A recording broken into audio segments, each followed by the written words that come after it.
31% de impuesto a la ganancia, pero lo desmintieron. Hay un rumor que lo que se dice es que va a haber impuestos mayores Pero en vez para de los que bajar más impuestos, tienen. suben impuestos. Lo que aclaró el gobierno que no van a hacer ni para las pymes ni para los trabajadores. Hay que ver a qué sector. El doctor César Litling, que es tributarista, nos va a ayudar. César, ¿cómo estás? Gracias por atendernos. ¿Esto es cierto? Hola, Chiche, un gusto saludarte. ¿Cómo estás? Muy bien, César, muy bien. Muy bien, pero digo, preocupado como todo el mundo. ¿Van a subir los impuestos? Digo, ¿es así? Sí, parece que sí. La receta que están queriendo aplicar va a contrapelo de lo que el resto de los países afectados por la pandemia están haciendo, sí, que es reducir los impuestos para darle oxígeno a los contribuyentes, porque de esta pandemia, en los aspectos económicos, no se salva nadie. Todos vieron reducidos sus ingresos, algunos vieron realmente muy deteriorados, y la verdad es que generar más carga fiscal de la que existe, sí, genera una problemática muy importante, porque en un escenario donde cerca del 50% de la economía es informal, aumentar los impuestos es como cazar en el zoológico. Sí. Aumentar los impuestos lo que produce es más competencia desleal para aquellos que no pagan, claro, y es un premio al que no paga, porque el que paga queda fuera de mercado. Entonces, ahora, la verdad es que no comparto la posibilidad de que haya más impuestos en la Argentina, más carga fiscal de la que existe. Estamos dentro de los países que más carga fiscal tiene. Pero César, hicieron una aclaración que es más inquietante todavía, porque dice, no vamos a subir la alícuota, sino que vamos a ampliar la base, con lo cual va a haber gente que que va a ganar 40 lucas por mes, va a tener que pagar ganancias. Van a liquidar a los monotributistas. Claro, pero van a liquidar a los monotributistas. Pero es una cosa, pero eso es lo que están diciendo en el digo, es un desastre. Pero los eso. Trabajadores que pagan ganancias, sí, pero hoy fue desmentido esto que publicó Clarín, sí, pero hoy entró al Congreso el famoso impuesto a las grandes fortunas. Sí. Que le van cambiando el nombre, ahora se llama aporte solidario y extraordinario, sí, para ayudar a morigerar los efectos de la pandemia. Sí. Y es por única vez. ¿Vos creés que es única vez? No, acá no hubo nada por única vez, pero lo que digo es lo siguiente, la base imponible es ridícula, porque grandes fortunas ya hablan de 200 millones de pesos. Digo, porque en todo el mundo sí, se hizo el impuesto a las grandes fortunas, pero a partir de 5 millones de dólares, 6 millones de dólares... No.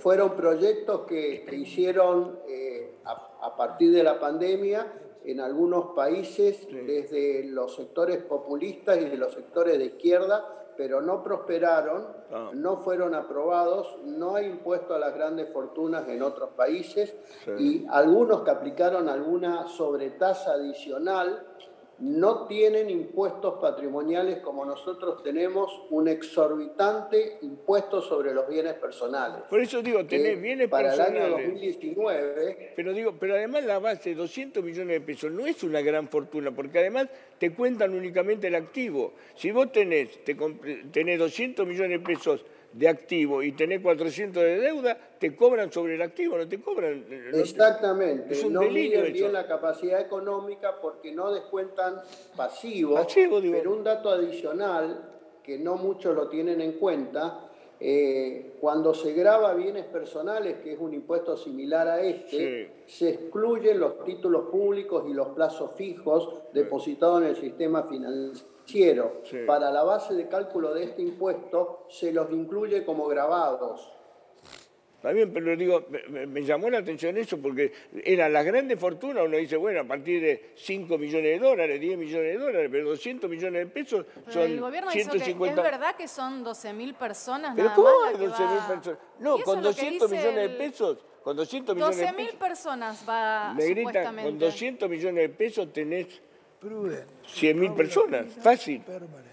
Con 200 millones de pesos. La verdad es que ese número tiene la base de datos, la tiene AFIP, sí, pero sí quiero hacer memoria, porque en la década del 90 se creó un impuesto que se llamó impuesto a la riqueza, ¿recuerdan? Sí, Ese impuesto hoy es bienes personales. Claro. Cuando nació el impuesto a los bienes personales, llamado con seudónimo impuesto a la riqueza, el mínimo no imponible, o sea, a partir de qué momento se empieza a pagar, era de $100.000. Hoy ese mismo impuesto a los ricos, a la riqueza, el mínimo no imponible es 2 millones de pesos. Sí. Con lo que quiero decir, y validando lo que vos transmitís, Chiche, de que mucha más gente de lo que se dice va a pagar este impuesto, lo que quiero decir es que después estos impuestos quedan en el tiempo, se van evaporando los mínimos y empieza a pagar mucho más gente. En promedio, hay un dato importante. Sí. César, espera, hay un dato importante que quiero transmitir. Sí. Te quiero hacer una pregunta antes, te digo. De una persona que está en blanco, que paga correctamente sus impuestos, que no evade y todo eso, ¿cuántos meses labura para los impuestos? Más o menos, del año. ¿Cuánto? Cerca de 7 meses. 7 meses. 7 meses y medio aproximadamente. Está bien. ¿Qué me quería decir? Que quería hacer más tiempo para el Estado que para uno. Más tiempo para el Estado que para uno. El récord llegó a ser en el 2015, que era 8 meses. Después, con Macri bajó a junio y después subió el año pasado, y estamos en 7 meses. Depende un poco del nivel de consumo y el nivel de vida, pero en promedio está en los 7 meses. Quiero decir algo importante. Ver, sí, te escucho. Aquel que tiene 199 millones de pesos no paga. Sí. Y aquel que tiene 201 millones de pesos paga sobre el total, no se le descuenta los 200. Sí, a mí me parece, no sé. Entonces vas a encontrar... Pero digo, que el que tiene 199 millones de pesos tiene la misma plata que el que tiene 201. Digo, es raro, por eso te digo, no sé. Claro, y el que tiene 201 paga sobre todo sin descontar los 200. Eso no tiene... ¿Qué quería preguntar? Sí, quería decirte algo conceptual sobre esto. Empobrecer a los ricos no ayuda a los pobres. Es decir, creer que sacarle un impuesto a los millonarios y darle dádivas a los trabajadores soluciona el problema es un error conceptual. Los trabajadores que quieren un trabajo auténtico, un trabajo registrado, un trabajo que dure en el tiempo, y la política tiene que trabajar en eso, sobre la producción para crear empleo genuino. Esto no dura nada, porque vos le podés sacar un porcentaje a un grupo reducido de ricos, pero no ayudás a los pobres. Sí, pero si vos sacás, a ver, un impuesto a la grande fortuna no le va a pasar nada, digo, porque, pero cuando vos estás hablando de un imponible de 200 millones de pesos, es medio ridículo. Porque eso no es una gran fortuna. Además, exactamente, encima no es un rico. Encima es un error conceptual de creer que una persona con 200 millones es rico. Sí. Chiche, tenés que tener en cuenta lo siguiente. Sí.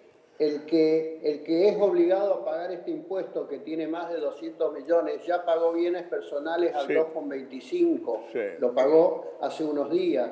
O sea, se va a duplicar, y si vos sumás lo de bienes personales más las grandes fortunas, que toma la misma capacidad económica que el patrimonio, vas a llegar a 7 y pico % sobre el activo, que es una barbaridad, es recontra confiscatorio. Sí.